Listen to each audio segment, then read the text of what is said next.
politician, very noble at heart. Cassius, a warrior, politician, leader of the conspirators against Julius Caesar.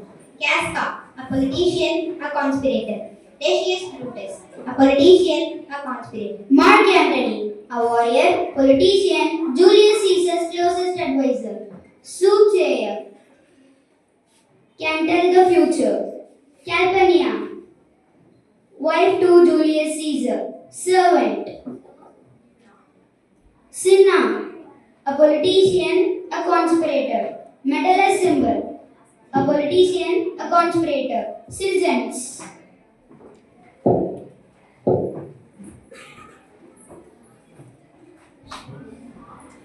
Scene 1. Rome celebrates Caesar. Cheerful Roman music.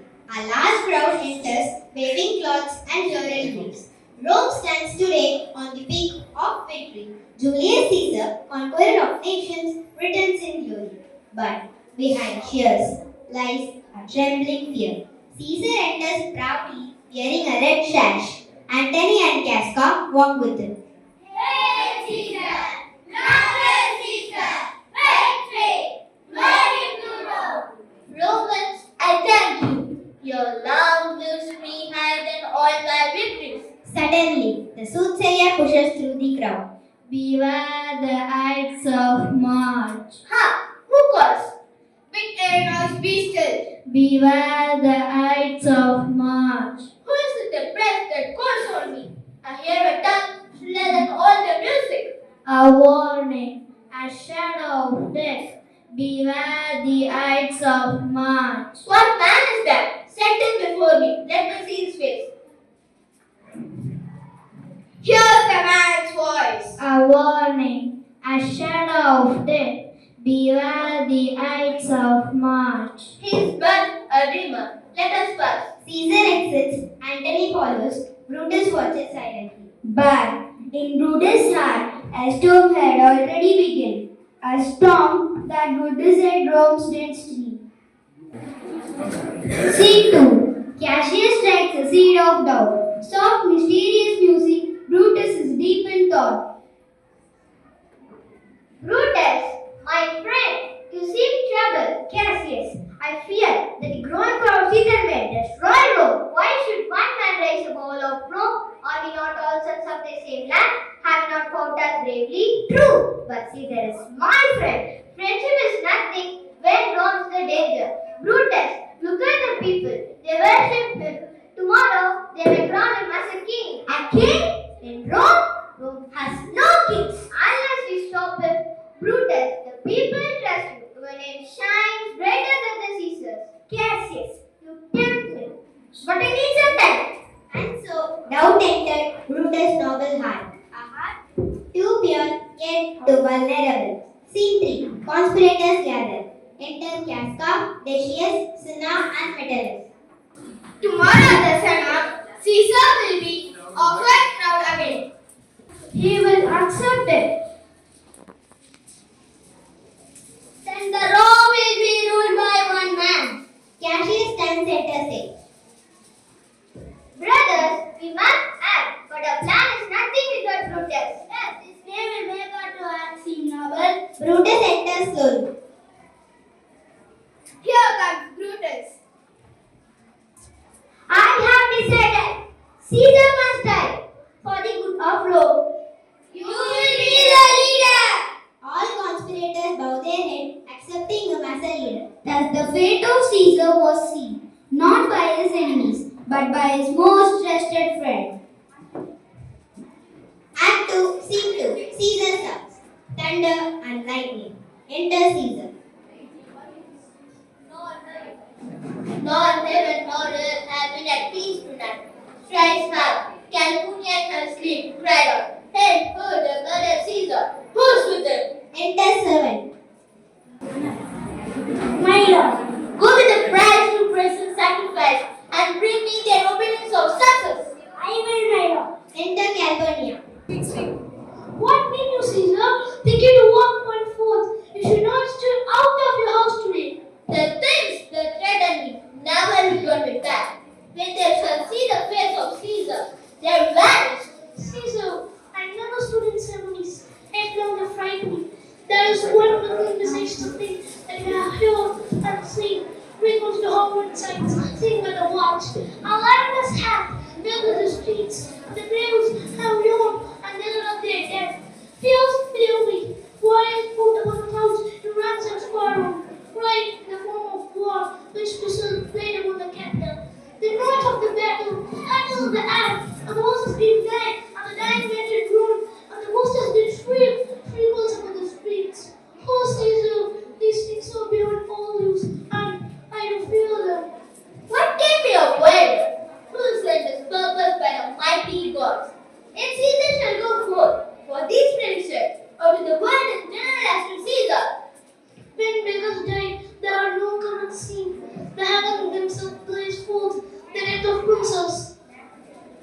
Couples died many times before their death. The valiant never taste of death but once. Of all the wonders that I yet have heard, it seems to be more strange than mental fear. Think that death, and necessary ends, will come when it will come. Re-enter servant. My lord, What say the augurs? they who not have it is still poor today. Lacking grand days of an offering board. They who not find a heart within the beast. Gods do this with shame of cowardice. Caesar should get peace within the heart. If we should stay at home today for fear, no, Caesar shall not. And danger knows full well that Caesar is more dangerous than he. We are two lambs littered in one day. And I the elder and more terrible, and Caesar shall go forth. Alas, my lord, your wisdom is concealed with confidence. Do not go forth today. Call it my fear that keeps you in house and not your own. We shall send Marcani to the center today, and he shall tell that you are not well today. Let me upon my knee. Prevail with us. One captain shall say, I am not well. And for the humor, I will stay at home today. Enter Decius Brutus. Caesar, all hail, good morrow, worthy Caesar. I came for fetch you to the Senate house. And you come in very happy time to bear my greetings to the senators and tell them I will not come today. Cannot is false, and I dare not. False, sir, I will not come today. Tell them so, Decius. Say he is sick. Shall Caesar send a lie? Haven't conquers such men also fun? To be afraid to tell the greatest the truth? Decius, go tell them Caesar will not come today. Caesar, most mighty Caesar, let me know some cause, lest they be knocked when I tell them so. Calpurnia here, my wife, stays me at home. She dreamt tonight. She saw my statue, which like a fountain with an hundred sparks to drain pure blood. And many lasting Romans came smiling, and they bent their hands in it. And all that she appeared for warnings, persons, and evil imminent. And on her knee, have begged that I stay at home today. This dream was all I meant to give them. It was a fair and fortunate. The statue sporting blood in many pipes, in which so many smiled, governments worked them, signified that from your great throne shall suck remaining blood, and the great man shall crush tiny creatures' stains, relics and countenance. This by California being signified. And this way we have well expounded it. I have, when you have heard what I can say, know it now. The senators concluded to give this ground to mighty Caesar. If you shall send them word, you will not come, they may not change. How foolish and fear seem of California! I'm ashamed and young to them. Give me my robe, for I will go. Enter Brutus, Metellus, Casca, and Cinna. Great Caesar! Good friends, good, and take some wine with me. And we like friends, straightway go together. The devil is not the same. Poor Caesar, the heart of Brutus yearns you to think about. Act 3, Scene 1. Rome before the capital, the Senate sitting above. Flourish. Enter Brutus, Cassius, Casca, Metellus symbol, Cinna, and others. Enter Caesar and Decius Brutus. Great Caesar! Are we ready? What is the honors that Caesar and his senate as readers? Most high, most mighty, and most foreseeing Caesar. Metellus will throw before their seat a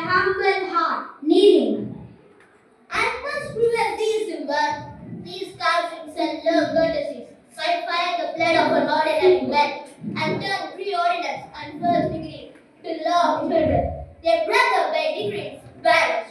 If the others bent and prayed and phoned for her, I spun the curl out of my way.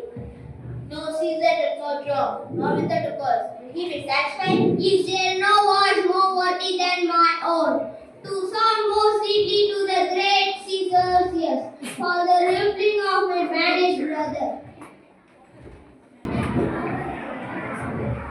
I kiss the hand, but not in flattery. O Caesar, desiring that the public simple may have an immediate freedom of rebel. What Brutus? Pardon, Caesar. Caesar, pardon. As low as to thee, who thought Cassius falls to beg enfranchisement for Publius Simba. I could have well more if I were as you. If I could praise you more, praise would move me. But I hold not the master's staff, a brutal faith, and rest in quality. There is no fellow in the firmament. I was constant but should be banished, and a constant to remain capable so. Speak hands for me. Casca first, then the other conspirators, and Brutus stabbed Caesar.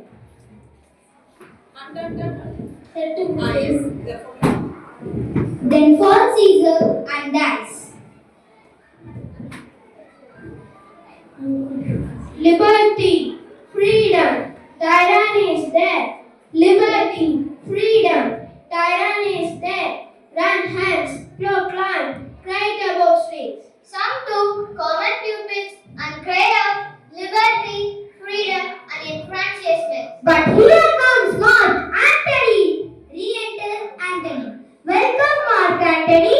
Oh, mighty Caesar, those lies so low are all thy conquests, glories, triumphs, spoils, shrunk with this little measure, fare thee well.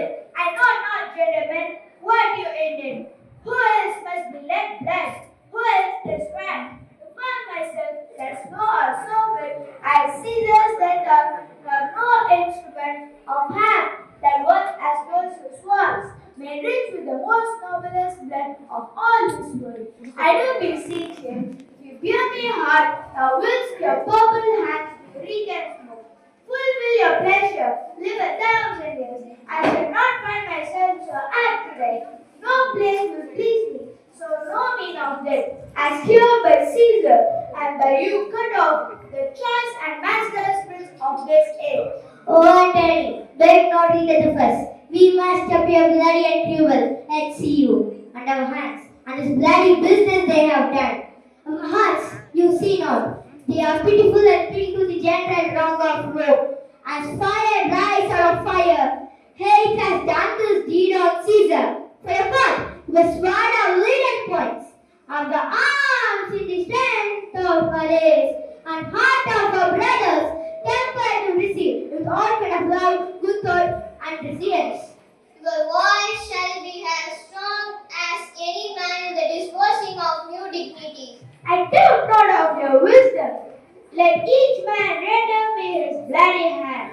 Gentlemen all, alas, what shall I say? My credit now stands on such slippery ground. One of two bad ways you must concede me, either a coward or a flatterer, that I did love thee, Caesar. Oh, 'tis true.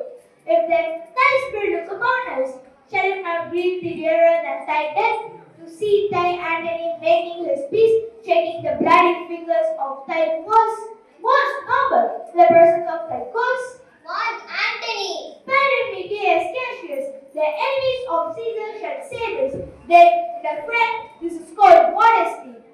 I blame you not for praising Caesar so. What combat means you do have with us? Will you be pricked in number of friends, or shall we not depend on you? Therefore, I took your hand, but was indeed swayed from the point by looking down on Caesar. Friends, am I with you all and love you all? Upon this hope, you shall give me reasons why and wherein Caesar was dangerous. Our reasons are full of good regrets that you were, Antony, the son of Caesar. You should be satisfied. That's all I see, and I am moreover suitor that I may produce his body to the marketplace, and in the pulpit as becomes a friend, speak in the honor of his funeral. You shall, Mark Antony. Brutus, said to Brutus, You know what you do? Do not consider that Antony speaks in his funeral. You know how much the people may be moved by which he will utter. by your pardon, I will myself enter the pulpit first and show the reason of our Caesar's death. What Antony shall speak. I will Brutus. He speaks by and lives by permission. I know not what may fall. I like it not. Mark Antony, here, take the Caesar's body. Your human speech, you should not blame us, but speak all good that you can devise of. Caesar and you say that you do it by our permission, else shall not have any hands about this funeral at all. And you should see to the same pulpit where to am going after my speech is ended. Be it so, I did say no more. Then follow me and you, then follow, prepare the body, then follow us. Exhume it all. But Antony, Oh, pardon me, the bleeding piece of earth that I meet and gentle with these bunches, the are the ruins of the noblest man that ever lived in the land of time. What is the hand that sheds its costly blood over thy wounds, not word prophecy, which like devils go up their ruby lips, to bend the voice and utterance of my life. A good shall lie upon the lips of men. The massive prayer and Christ to the strength shall suffer all the paths of the valley. Blood and destruction shall be so in use. exhume with Caesar's body.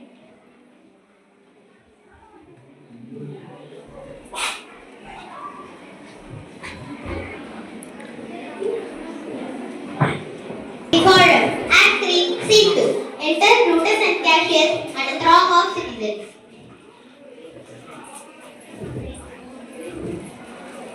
We will be satisfied. Let us be satisfied. Then follow me and give me audience, friends. I hear the Brutus speak. Brutus goes into the pulpit. The Roman Brutus has silence.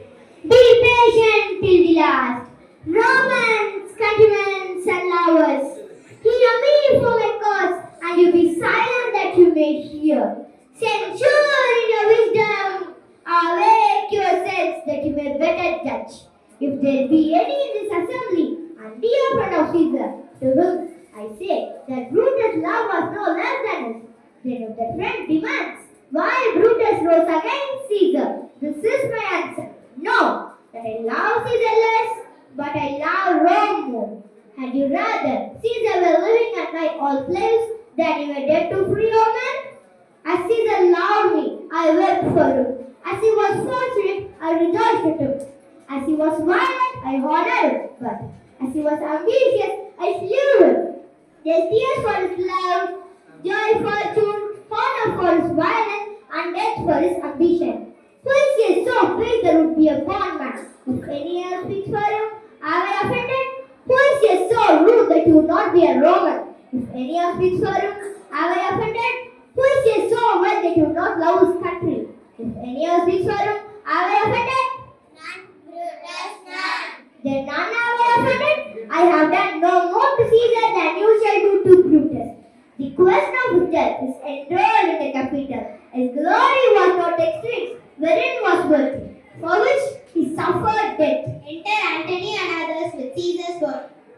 Here comes Caesar's body, mourned by Mark Antony, who thought that he had no hands in death, shall receive the benefit of dying in the commonwealth. With this, I depart, that I slew my best lover over for the good of Rome. I have the same dagger for myself when it please. Need my country to need my death. Live, Brutus, live, live. Bring him with triumph home unto his house. Give him a statue with his ancestors. Let him be a Caesar. Caesar's better path shall be crowned in Brutus. We will bring him to his house with shouts and clamors. My countrymen, Peace, silence. Brutus speaks. good countrymen, let me depart alone. From stay here with Antony. Do grace for Caesar's cause, and grace turning the speech to Caesar's glory, by which Mark Antony is allowed to make. I entreat you as not a man, save I alone, until Mark Antony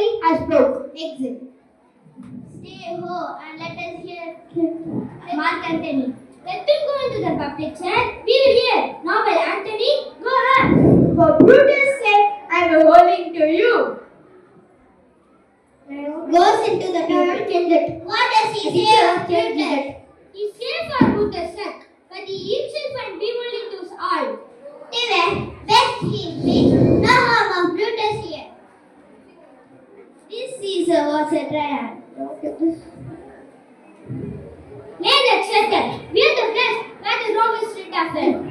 Please, let us hear what Antony can say. You general Romans, Oh, let us hear him. friends, Romans, countrymen, let me hear this. I come to bury Caesar, not to praise him.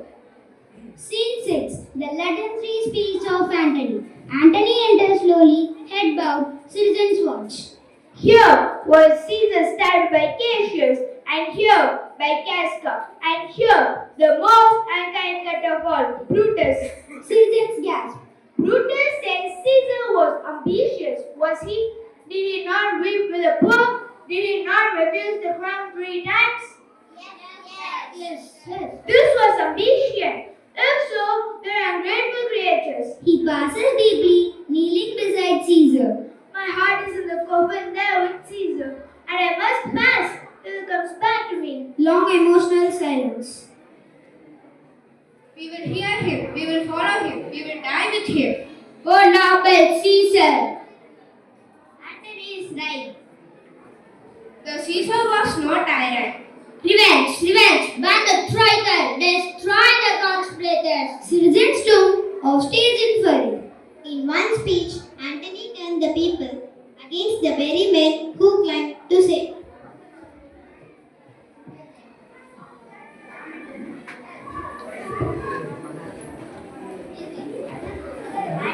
Antony instigates the mob to revenge. He then sits with Octavius Caesar, Julius Caesar's nephew, coldly calculating how to purge any future threat. Brutus and Cassius fall apart as the idealist in Brutus is outraged by Cassius' practicality. The armies of Octavius Caesar and Antony clash with those of Brutus and Cassius,